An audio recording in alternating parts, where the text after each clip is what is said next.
Praise the Lord. கர்த்தருடைய நாமத்துக்கு மகிமை உண்டாவதாக. நம்ம எல்லாருமே நம்முடைய வாழ்க்கையில் ஒவ்வொரு நாளும் ஏதோ ஒரு காரியத்துக்காக ஆயத்தமாயிட்டே தாங்க இருக்கிறோம். படிக்கிறவங்க எக்ஸாமுக்காக ஆயத்தமாகறாங்க, படித்து முடித்தவங்க வேலைக்காக ஆயத்தமாகறாங்க, அடுத்தது திருமணத்துக்காக ஆயத்தமாகறாங்க. இப்படி ஆயத்தமாகிறது என்பது நம்ம ஒவ்வொரு நாளும் நம்முடைய ஜீவியங்களில் இருக்குது.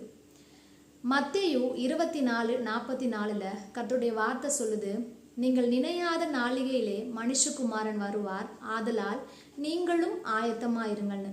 ஆண்டவராக இயேசு கிறிஸ்து ஒரு ஓமையை சொல்றாரு.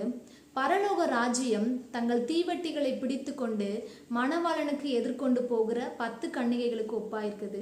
அதுல 5 பேரை புத்தி உள்ளவர்களாகவும் 5 பேரை புத்தி இல்லாதவர்களாகவும் வேதம் குறிப்பிடுது.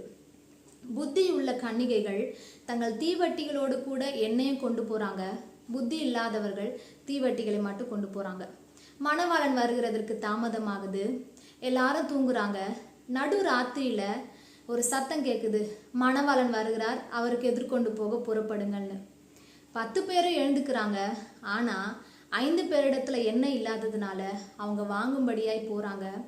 புத்தி உள்ள கன்னிகைகள் தங்கள் தீவட்டிகளோடு கூட எண்ணெயும் வைத்து ஆயத்தமாக இருந்ததுனால மணவாளனோடு அவங்க கடந்து போகிறாங்க. கல்யாண வீட்டுக்குள்ளே பிரவேசிக்கிறாங்க. கதவு அடைப்படுது. புத்தி இல்லாத கன்னிகைகள் கைவிடப்படுறாங்க.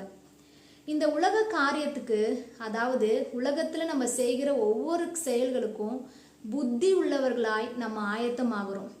ஆண்டவராக இயேசு கிறிஸ்துவோட வருகைக்கு நம்ம எந்த அளவுக்கு ஆயத்தமாகிறோம் என்பதை யோசிச்சு பாருங்க.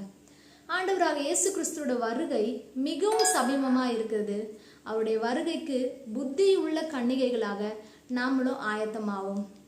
தேங்க்யூ. God bless you.